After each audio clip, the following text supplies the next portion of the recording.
Hello everyone. तो कैसे हैं आप लोग? सब बढ़िया? देखिए भाई, आज का हमारा टॉपिक 9th क्लास के लिए हिंदी मीडियम परमाणु संरचना। टॉपिक कौन सा है? परमाणु संरचना, एटॉमिक स्ट्रक्चर। हाँ भाई, परमाणु संरचना को समझने से पहले परमाणु के बारे में समझ लें कि परमाणु क्या होता है। तो सबसे फर्स्ट, परमाणु क्या होता है?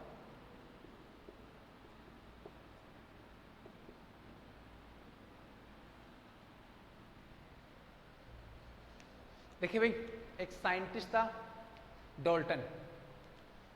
डॉल्टन ने कहा था आपके पास कोई भी पदार्थ है, आप उस पदार्थ को तोड़ते चलो। जैसे ये पदार्थ है, तोड़ते जाओ, अंत में एक ऐसा कण आपको मिलेगा जिसे आप आगे नहीं तोड़ सकते।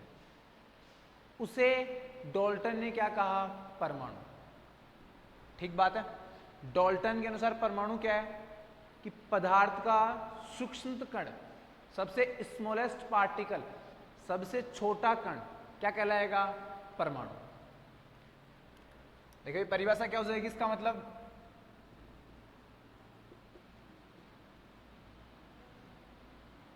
पदार्थ का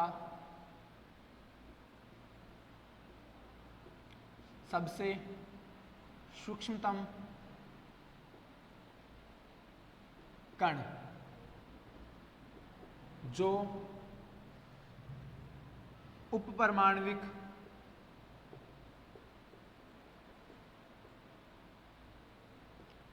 कणों से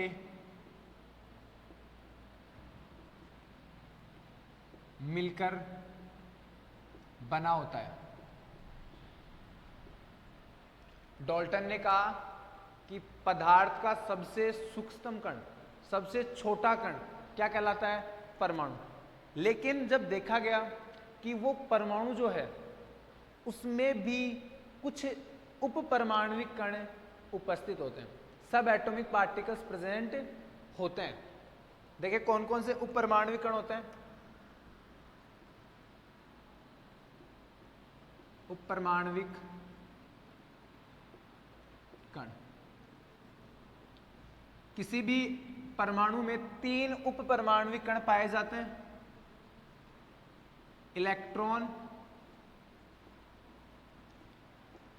प्रोटॉन और न्यूट्रॉन। ठीक बात है भाई। किसी भी परमाणु में 3 मूलभूत उपपरमाण्विक कण पाए जाते हैं। कौन कौन से? इलेक्ट्रॉन, प्रोटॉन और न्यूट्रॉन। आप सेंटेंस को सही तरीके से सुने। तीनों कण, इलेक्ट्रॉन, प्रोटॉन और न्यूट्रॉन, तीनों कण कैसे हैं? परमाणु के मूलभूत कण। मूलभूत कण उन्हें कहेंगे जिनसे परमाणु मिलकर बना होता है। कि परमाणु किससे मिलकर बना होता है? डॉल्टन ने तो कहा कि पदार्थ, कई परमाणु आपस में मिलते हैं, उनसे क्या बनता है? परमाणु। लेकिन खुद परमाणु भी 3 उपपरमाण्विक कणों से मिलकर बना होता है। कौन कौन से? इलेक्ट्रॉन, प्रोटॉन और न्यूट्रॉन। अब देखिए भाई, तीनों ही कैसे हैं? मूलभूत कण है। लेकिन इनमें से आपका इलेक्ट्रॉन और प्रोटॉन कैसे कण हैं? सार्वत्रिक मूलभूत कण। अपन ने कहा कि जो आपके 3 उपपरमाण्विक कण होते हैं, इलेक्ट्रॉन, प्रोटॉन, न्यूट्रॉन, उनमें से इलेक्ट्रॉन और प्रोटॉन तो कैसे मूलभूत कण है? सार्वत्रिक मूलभूत कण। अब इनको सार्वत्रिक क्यों कहा और इसको अपन ने नहीं कहा? देखिए रीजन क्या होता है? सार्वत्रिक का मतलब है जो सभी परमाणु में पाए जाएंगे वो तो क्या कहलाएंगे? सार्वत्रिक मूलभूत कण। लेकिन आपका जो न्यूट्रॉन है, हाइड्रोजन परमाणु में अनुपस्थित होता है। हाइड्रोजन परमाणु में अनुपस्थित होगा, इसलिए इसे सार्वत्रिक मूलभूत कण नहीं कहा जाता। दोनों इलेक्ट्रॉन और प्रोटॉन प्रत्येक परमाणु में उपस्थित होंगे, जबकि न्यूट्रॉन हाइड्रोजन परमाणु में अनुपस्थित होगा, इसलिए इसे सिर्फ मूलभूत कण कहा जाएगा।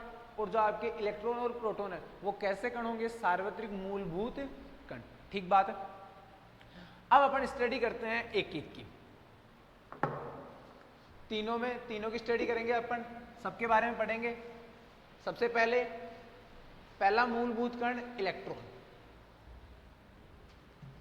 सबसे फर्स्ट आपका इलेक्ट्रॉन। इलेक्ट्रॉन की खोज किसने की है भाई? J Thomson. खोज किसने की है?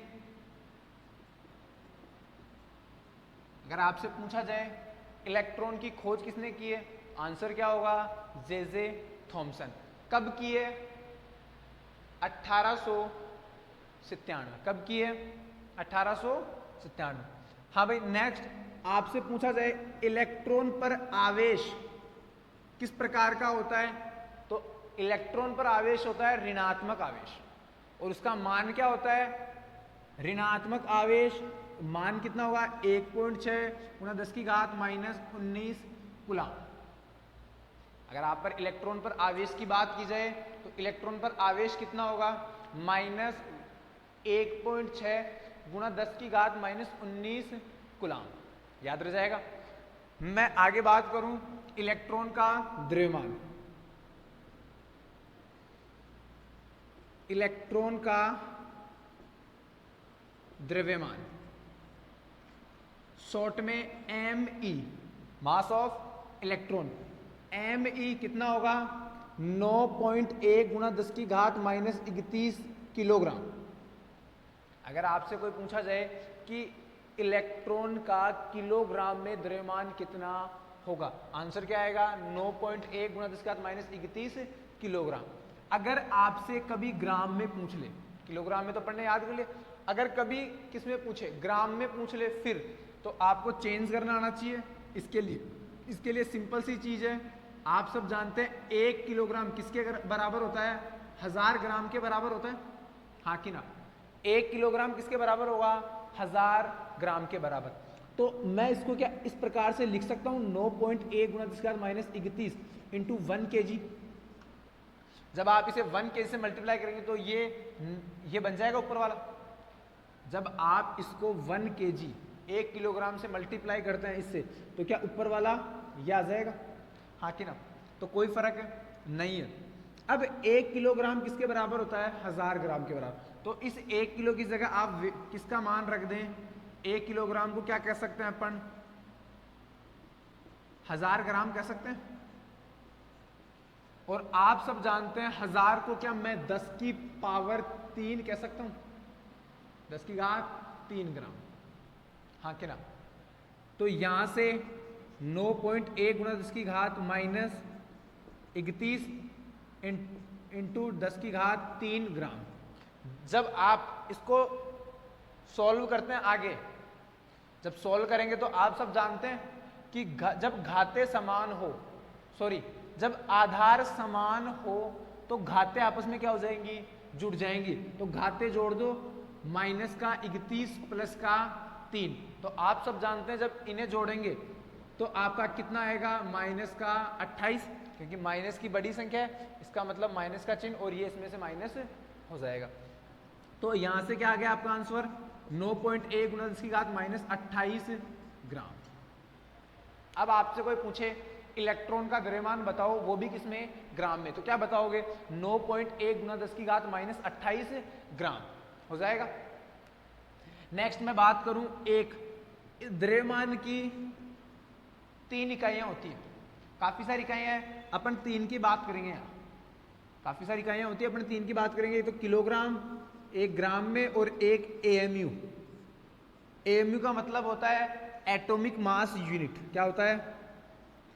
Atomic mass unit. परमाणविक द्रव्यमान इकाई, एटॉमिक मास यूनिट। अब देखिए इसको एएमयू में भी अपने को लिखना है, तो एएमयू में लिखने के लिए वही कन्वर्ट करना आना चाहिए अपने को, केजी को किस में बदलना आना चाहिए, एएमयू में। उसका भी मैं आपको तरीका बता रहा हूं कि जो आपका एएमयू है, सॉरी 1 केजी 6.022 इंटू 10 की घात 26 एएमयू के बराबर होता है। 1 केजी किसके बराबर होता है, 6.022 गुणा 10 की घात 26 के बराबर होता है। तो आप यहां से ये जो आपका 1 केजी है, आपका ये जो 1 केजी दिया हुआ है, ठीक बात है, ये वाला 1 केजी, इसकी जगह आप क्या रख दें, अपन ये रख सकते हैं। 1 केजी के बराबर ये होता है तो अपन ये भी इसकी जगह रख सकते हैं। जब आप ये रखेंगे इसकी जगह, तो आप जब इसको सॉल्व करेंगे तो आपके पास आंसर कितना आ जाएगा, 0.55 गुना 10 की घात -3 AMU। कंप्लीट सोल्व करना है इसको।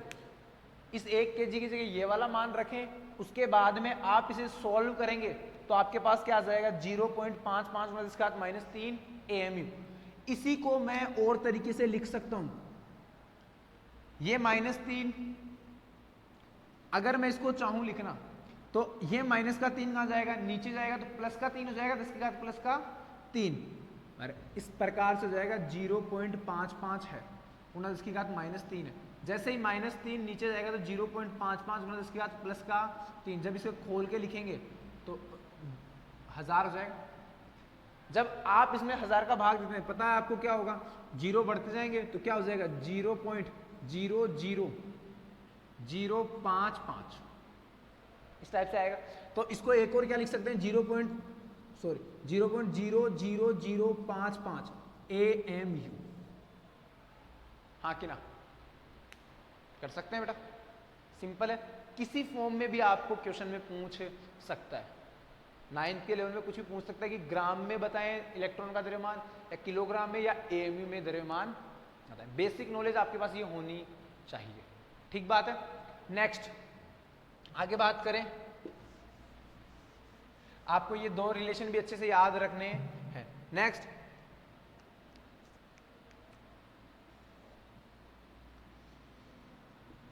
इलेक्ट्रॉन का प्रतीक, इलेक्ट्रॉन को किससे रिप्रेजेंट किया जाता है, इलेक्ट्रॉन को रिप्रेजेंट किया जाता है E- से या बीटा माइनस से। किससे रिप्रेजेंट किया जाएगा, E- या बीटा माइनस। ये दोनों इलेक्ट्रॉन के सिंबल होते हैं। आप इलेक्ट्रॉन को इस सिंबल से भी लिख सकते हैं। अगर मैं कहीं भी आगे अगर ऐसा लिखता हूं कुछ E-, इसका मतलब मैं किसको रिप्रेजेंट कर रहा हूं, इलेक्ट्रॉन को रिप्रेजेंट कर रहा हूं, ठीक बात है। नेक्स्ट, इलेक्ट्रॉन की खोज का आधार, खोज का आधार, तो इसकी खोज का आधार किससे हुई है, कैथोड किरणों से। इलेक्ट्रॉन की खोज किससे हुई है, कैथोड किरणों से। कैथोड किरणों से कैसे हुई है, अब अपन इसके बारे में देखते हैं। देखिए भाई,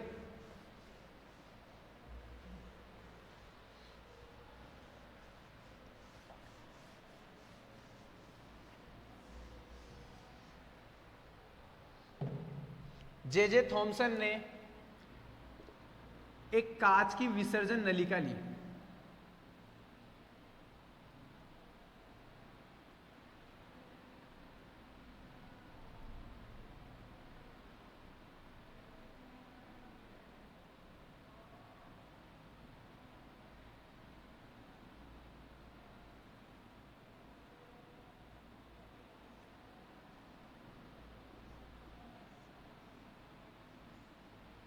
और इस कांच की जो विसर्जन नलिका है,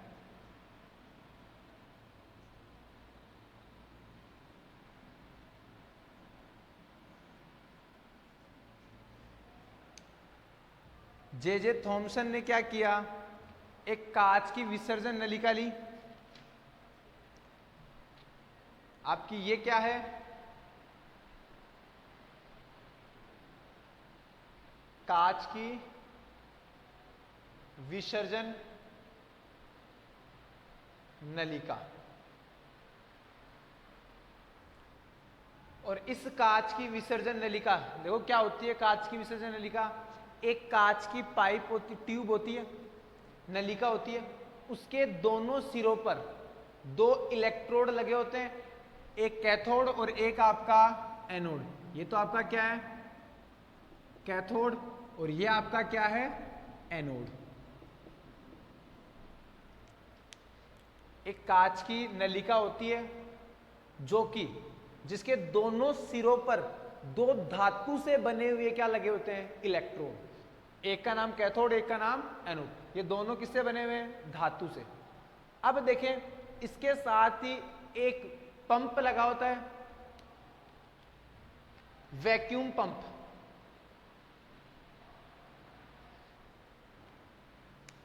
ये वैक्यूम पंप करता क्या है आपका,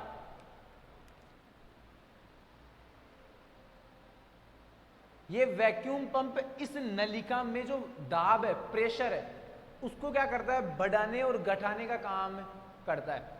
जो आपका ये वैक्यूम पंप लगा होता है, इसका काम क्या है,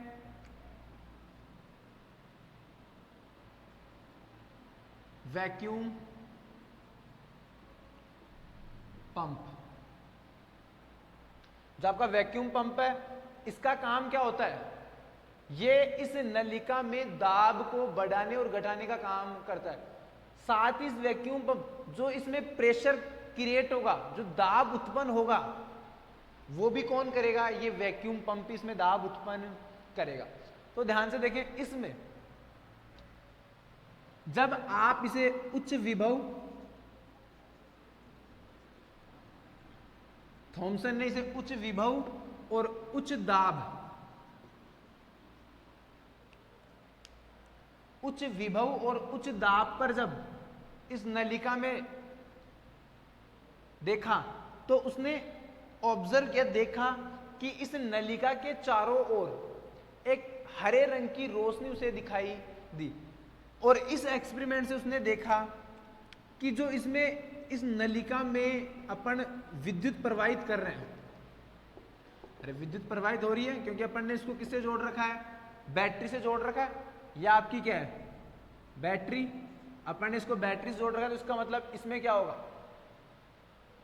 करंट, जो आपका धारा है, विद्युत धारा है, वो इसमें प्रवाहित होगी। ये कैथोड और ये एनोड।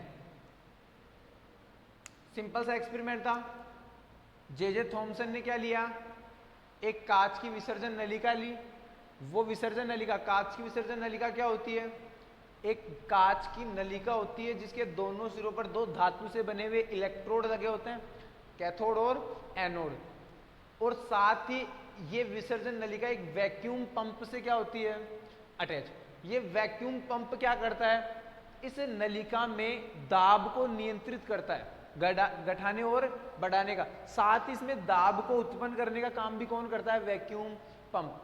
अब देखें होगा क्या, जब उसने ऑब्जर्व किया उच्च विभव और उच्च दाब पर, जब जे थॉमसन ने देखा, इसने इस दाब में, इस वैक्यूम पंप की सहायता से इस नलिका में क्या कर लिया, उच्च दाब बना दिया। अब उसने जब देखा उच्च विभव और इसको करंट भी ज्यादा दिया और दाब भी उसका ज्यादा, इस उच्च दाब और उच्च विभव पे जब इसने देखा जे थॉमसन ने, तब इस नलिका की जो दीवारें थी उस पर उसे हरे रंग की रोशनी दिखाई दी। और इसका मतलब इस एक्सपेरिमेंट से उसे कन्फर्म किया कि जो आपका ये विद्युत इसमें प्रवाह हो रहा है, विद्युत का जो प्रवाह हो रहा है वो कैथोड से एनोड की ओर हो रहा है, कैथोड से एनोड की ओर हो रहा है। और किसके रूप में हो रहा है, किरणों के रूप में हो रहा है। और बाद में इन किरणों को उसने क्या कहा, कैथोड किरणें। क्या कहा, कैथोड किरणें। बात सबको समझ में आ गई। इनको बाद में क्या कहा, कैथोड किरणें। और यही कैथोड किरणें आपकी क्या होती है, इलेक्ट्रॉन। यही कैथोड किरणें क्या होती है आपकी, इलेक्ट्रॉन। और आपकी ये कैसी होती है, नेगेटिव चार्ज। यहां से नेगेटिव चार्ज फ्लो होता है, इलेक्ट्रॉन का फ्लो होता है विद्युत धारा में। ठीक बात है। ये एक्सपेरिमेंट किसका था, जे थॉमसन। अब साथ ही कैथोड किरणों की विशेषता या गुणधर्म की बात कर लेते हैं।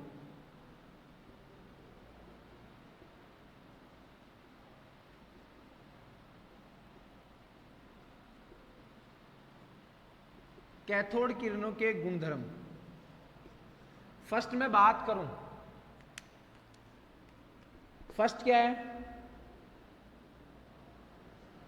यह है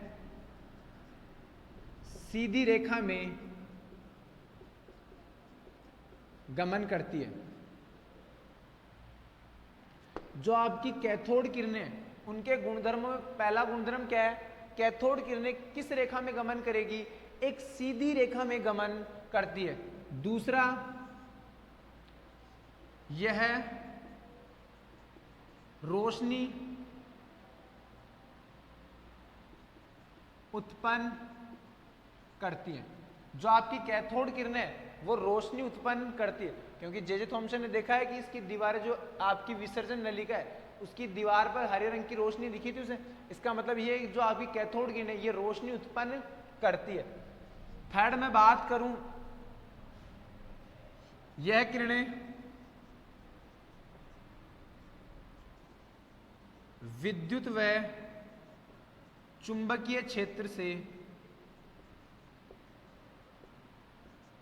प्रभावित होती है। जो आपकी कैथोड किरणें वो विद्युत क्षेत्र और चुंबकीय क्षेत्र से क्या होंगी, प्रभावित होंगी। जैसे मैंने कहा कि ये एक सीधी रेखा में गमन करती है, अगर आप इन्हें विद्युत क्षेत्र या चुंबकीय क्षेत्र से गुजारेंगे तो ये उसमें प्रभावित होंगी। ठीक बात है। नेक्स्ट,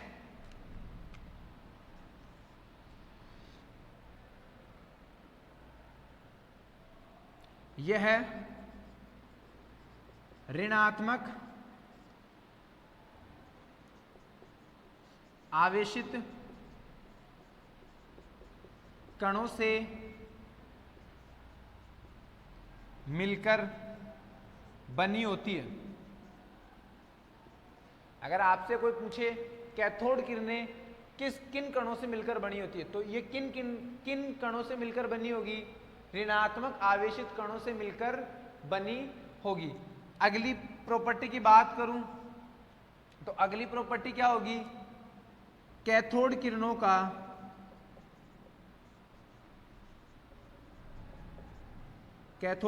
का E/m एक समान होता है।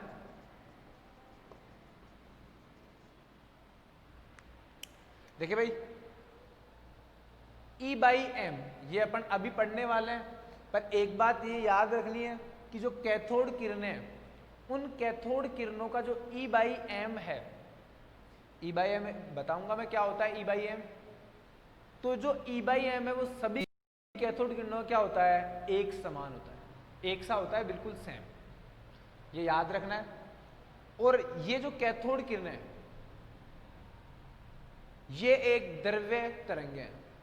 जो कैथोड किरणें होती है वो कैसी होती है, द्रव्य तरंग है। इसकी बात आप 12th में करेंगे, मैटर वेव्स, द्रव्य तरंगे आप 12th में पढ़ेंगे। अब सीधी सी बात है, आपको कैथोड किरणों का गुणधर्म याद रखने हैं। कैथोड किरणें सीधी रेखा में गमन करती है, साथ में ये रोशनी भी उत्पन्न करती है, और ये विद्युत क्षेत्र और चुंबकीय क्षेत्र से क्या होती है, प्रभावित होती है, ऋणात्मक आवेशित कणों से मिलकर बनी होती है। साथ में इनका E/m क्या होता है, एक समान होता है। ठीक बात है।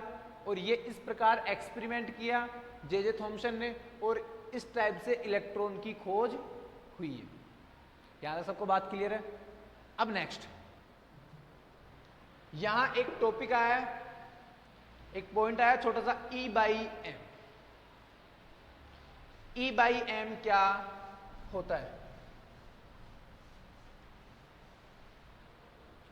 E/m देखें, इसे कहते हैं विशिष्ट आवेश। क्या कहते हैं?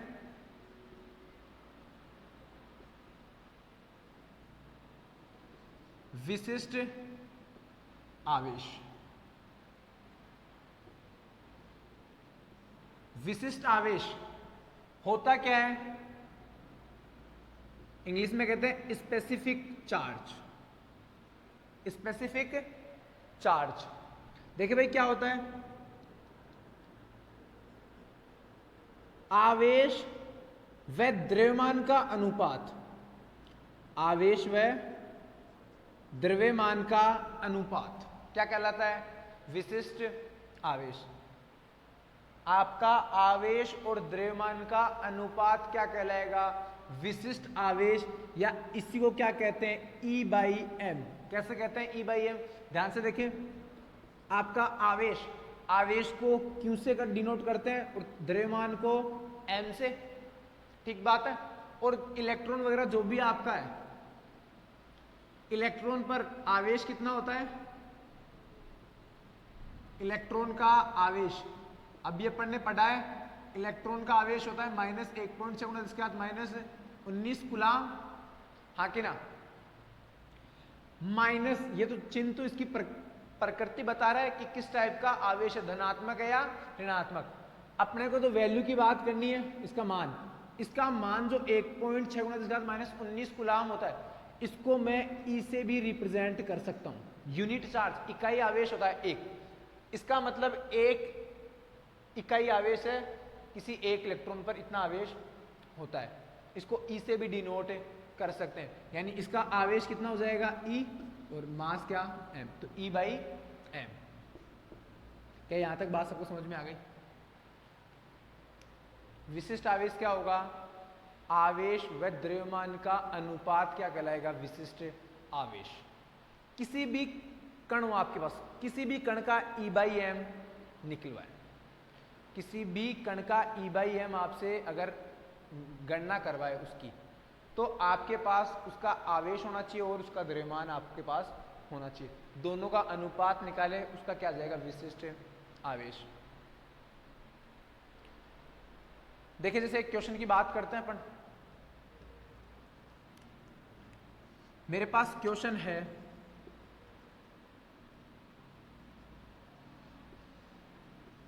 इलेक्ट्रॉन का विशिष्ट आवेश बताइए। इलेक्ट्रॉन का विशिष्ट आवेश बताना है, इलेक्ट्रॉन का विशिष्ट आवेश बताना है। विशिष्ट आवेश का फॉर्मूला क्या होगा? क्या होता है विशिष्ट आवेश? आवेश बटा द्रव्यमान, आवेश बटा द्रव्यमान। और आवेश आप सब जानते हैं, इलेक्ट्रॉन पर आवेश, अब ये भी लिखा है अपने को, मैंने कहा है विशिष्ट आवेश में चिन्ह की कोई जरूरत नहीं है, अपने को साइन नहीं बताना है, वो कैसा, वो प्रवृत्ति को बताता है। अब देखें, 1.6 × 10⁻⁻19 कूलाम अपॉन द्रव्यमान क्या होता है इलेक्ट्रॉन का? 9.1 × 10⁻28 किसमें? ग्राम में होगा, हाँ कि ना? जब आप इसे सॉल्व करेंगे तो नीचे क्या आएगा? 1.6 इंटू, ऊपर तो नहीं, 9.1 इंटू 10⁻⁻9, अरे 9 ही बचेगा। देखिए भाई, सिंपल सी मैथ है, 28 में से 19 को माइनस करना है, तो 9 और 0, तो 9 बचेगा, और वो किसका बचेगा? माइनस का। नीचे माइनस की बड़ी संख्या माइनस की है, तो माइनस का बचेगा। अगर मैं इस 10 की पावर जो 9 है, 10 की घात -9 है, जब इसे ऊपर लाऊंगा तो ये किस में बदल जाएगा? प्लस में। और नीचे जब आप इसे सोल्व करेंगे तो क्या आ जाएगा? जब आप 1.6 में 9.1 का भाग लगाएंगे तो क्या आएगा? 0.176 × 9। मैं इसे अगर चेंज करके लिखना चाहूँ तो क्या मैं इसे ये भी लिख सकता हूँ 1.6? जब मैं पॉइंट को आगे बढ़ाऊंगा तो एक घात कम हो जाएगी, तो कितना आ जाएगा? 10 की घात 8। अब यूनिट क्या आएगी? इकाई क्या आएगी विशिष्ट आवेश की? देखें, आवेश की क्या होती है? कूलाम, और अपन ने द्रव्यमान की क्या लिए? ग्राम। तो इसकी इकाई क्या जाएगी? कूलाम पर ग्राम। अगर मैं मास जो द्रव्यमान है अगर किलोग्राम में लेता तो यूनिट क्या हो जाती? कूलाम पर ग्राम, सॉरी कूलाम पर किलोग्राम। ठीक बात है। आप जो मास द्रव्यमान जिसमें ले रहे हैं आप ग्राम में ले रहे हैं तो यूनिट ग्राम में आएगी। अगर आप द्रव्यमान किस में ले रहे हैं? किलोग्राम में ले रहे हैं, तो यहां क्या आ जाएगा? किलोग्राम। क्लियर है बात? किसी भी पार्टिकल, कोई सा भी कण हो आपके पास, अगर आपको उसका विशिष्ट आवेश निकालना है तो उसकी दो चीजें आपको पता होनी चाहिए, क्या क्या, आवेश और द्रव्यमान। आवेश और द्रव्यमान को आप क्या कर दें, आवेश और द्रव्यमान का अनुपात करें, जो आएगा वो क्या आएगा, विशिष्ट आवेश। कैथोड किरणें क्या है, एक्चुअल में कैथोड किरणें है क्या, इलेक्ट्रॉन ही तो है, और इलेक्ट्रॉन का अपन ने विशिष्ट आवेश निकाला है, तो सभी कैथोड किरणों का क्या होगा, विशिष्ट आवेश 1.76 इंटू 10 की पावर 8 किलो कुलाम पर ग्राम। यहां तक सबको कोई दिक्कत, सब क्लियर है। नेक्स्ट, दूसरा अपना पार्टिकल, जो दूसरा अपना उप परमाणविक कण है, दूसरा उप परमाणविक कण कौन सा है, प्रोटॉन।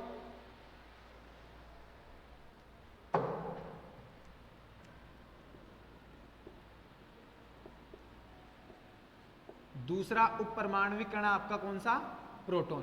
प्रोटॉन की खोज किसने की है, गोल्डस्टीन। किसने की है भाई प्रोटॉन की खोज, गोल्डस्टीन। कब की है, 1919 में। क्लियर है। अगर आपसे कोई पूछे प्रोटॉन की खोज किसने की है, गोल्डस्टीन। कब की है, 1919। आवेश, प्रोटॉन पर आवेश होता है प्लस का 1.6 इंटू 10 की पावर -19 कूलम, यानी प्लस का 1.6 गुणा 10 की घात -19 कूलम। इसका मतलब क्या है, इलेक्ट्रॉन और प्रोटॉन पर जो आवेश का मान है वो तो क्या होगा, समान। जो वैल्यू है वो तो दोनों की क्या है, सेम है। यानी प्रोटॉन और इलेक्ट्रॉन पर मास का जो मान है वो क्या होगा, समान, पर प्रकृति क्या होगी, विपरीत। एक पर उतना ही होगा, उतना ही। और ई, इसको, इस वैल्यू को अपन ने भी क्या कहा है, इलेक्ट्रॉन पर कितना होता है, -1.6 गुणा 10 की घात -19। इसका मतलब अपन ने इस वैल्यू को अभी अभी क्या कहा था, ई, तो इसका मतलब क्या हो जाए, माइनस का ई। प्रोटॉन पर ये वैल्यू ई, तो प्रोटॉन का क्या हो जाएगा, प्लस का ई। यानी मान तो बराबर है पर उन दोनों की प्रकृति क्या है, विपरीत। एक प्लस का है, एक माइनस का। तो प्रोटॉन पर आवेश कितना हो जाएगा, प्लस का 1.6 -19 कूलम। हाँ भाई, अब द्रव्यमान की बात करते हैं, प्रोटॉन का द्रव्यमान, शॉर्ट में MP, mass of proton. Proton का द्रव्यमान कितना होगा, 1.67 गुणा 10 की घात -27 किलोग्राम। वैसा ही है, इसको अपने को ग्राम में भी लिखना है और एएमयू में भी लिखना है। तो ग्राम में जब आप इसे चेंज करेंगे तो कितना हो जाएगा, 1.67 गुणा 10 की घात -24 ग्राम। हाँ कि ना। अरे केजी की जगह वही अभी बताया था, 1 केजी इज इक्वल टू 1000 ग्राम। यहां इस केजी की जगह क्या लिख दें, 1000 ग्राम लिख दें, तो आपका ये ग्राम में चेंज हो जाएगा। एएमयू में कितना हो जाएगा, 1 एएमयू। इस केजी की जगह क्या लिखना है, 6.022 गुणा 10 की घात 26, तो ये क्या जाएगा, 1 एएमयू। ठीक बात है। नेक्स्ट, अब बात करते हैं, मैं आपसे पूछूं प्रोटॉन और इलेक्ट्रॉन दोनों के द्रव्यमान में बड़ा द्रव्यमान किसका है, यानी ज्यादा द्रव्यमान किसका होगा। ध्यान से सुनना है, प्रोटॉन और इलेक्ट्रॉन दोनों उप परमाणविक कणों में से सबसे ज्यादा द्रव्यमान किस कण का होगा। तो आप ध्यान से देखें, मास ऑफ इलेक्ट्रॉन, इलेक्ट्रॉन पर कितना है, 9.1 गुणा 10 की घात -31 केजी। प्रोटॉन पर कितना है, 1.6 गुणा 10 की घात -27 केजी। कुछ लोग कहेंगे सर ये तो 27 ही है, वो 31 है, और वो 9.1 है, ये तो 1.6 है, इसका मतलब इलेक्ट्रॉन का मास ज्यादा होना चाहिए। अरे देख भाई, उसमें 31 वो माइनस का 31 है, 31 का मतलब वो -31। और आप सब जानते हैं माइनस की संख्या जितनी ज्यादा बड़ी होती है उतना ही मान क्या कम होता है उसका, है नहीं। मैं आपसे कहूं -2 और -4 में बड़ा कौन है, कौन बड़ा होगा? माइनस का 2 क्या होगा? अरे बड़ा होगा। तो एक बात बताएं, यहां माइनस का 27 बड़ा होगा या माइनस का 31? माइनस का 27। इसका मतलब क्या है? जो आपका प्रोटॉन का द्रव्यमान है वो इलेक्ट्रॉन के द्रव्यमान से ज्यादा होगा। ठीक बात है। अब देखें इनमें रिलेशन बात करते हैं, पर इन दोनों में संबंध क्या होगा? संबंध निकालने के लिए दोनों को क्या कर दें? भाग दे, दोनों डिवाइड कर दें। मास ऑफ इलेक्ट्रॉन, इलेक्ट्रॉन का द्रव्यमान कितना है भाई? तो बोलो 9.1 × 10⁻31 kg। और आपका इलेक्ट्रॉन का प्रोटॉन का द्रव्यमान क्या है? 1.6 × 10⁻27 kg। अरे हाँ कि ना? अब देखें इसको जब आप काटेंगे, इसको जब आप सोल्व करेंगे तो ध्यान से देखें, इसको जब सोल्व करोगे आप तो कितना आ जाएगा? 1/1837 me/mp। अगर आपसे पूछा जाए क्या कि इलेक्ट्रॉन का द्रव्यमान और प्रोटॉन के द्रव्यमान का अनुपात कितना होगा, तो क्या बताओगे? 1/1837। हमेशा 1/1837 नहीं बताना है, डिपेंड करेगा पूछने पर। मैंने पूछा है इलेक्ट्रॉन और प्रोटॉन के द्रव्यमान का अनुपात, तब तो क्या हो जाएगा? 1/1837। अगर मैं ये पूछूं प्रोटॉन के द्रव्यमान और इलेक्ट्रॉन के द्रव्यमान का अनुपात बताना है, तो प्रोटॉन के द्रव्यमान और इलेक्ट्रॉन के द्रव्यमान का अनुपात क्या हो जाएगा? उल्टा हो जाएगा, 1837/1। हाँ कि ना? इसके अलावा आगे वाला रिलेशन देखिए भाई, एम मैं प्रोटॉन को कहाँ भेज दूं? एमपी को वहां भेज दूं, तो एम ई क्या हो जाएगा? 1/1837 गुणा एम पी। इसका मतलब क्या है? अगर आपको इलेक्ट्रॉन और प्रोटॉन का द्रव्यमान बराबर करना है तो इस प्रोटॉन के द्रव्यमान में 1837 का क्या करना पड़ेगा? भाग देना पड़ेगा। अरे मैंने कहा है ज्यादा किसका है? प्रोटॉन का ज्यादा है। तो ज्यादा है तो उसको इलेक्ट्रॉन के बराबर करने के लिए आपको उसमें 1837 का क्या करना पड़ेगा? भाग देना पड़ेगा, तब ये इसके बराबर हो जाएगा। हाँ कि ना? या इस रिलेशन को ऐसे भी कह सकते हैं कि जो इलेक्ट्रॉन का द्रव्यमान है वो प्रोटॉन के द्रव्यमान का 1/1837वां भाग होता है। ये इतना गुना होगा, इलेक्ट्रॉन का द्रव्यमान प्रोटॉन के द्रव्यमान का 1/1837वां गुना होता है। या इसी का दूसरा रिलेशन, मुझे मास ऑफ प्रोटॉन चाहिए बराबर, तो आप इसे वज्र गुणा करें, क्रॉस मल्टीप्लाई करें। क्रॉस मल्टीप्लाई करोगे तो एम पी 1 के मल्टीप्लाई में जाएगा तो एम पी रहेगा। हाँ कि ना? और ये एम ई 1837 गुणा एम ई, दो रिलेशन बन गए। देखिए भाई सिंपल सी बात, मैं आपको कहूं कि आपको इलेक्ट्रॉन और प्रोटॉन का द्रव्यमान बराबर करना है, कुल मिला के mp = me करना है, दोनों को बराबर करना है। तो आप कहेंगे सर दो तरीके हैं, कौन कौन सा?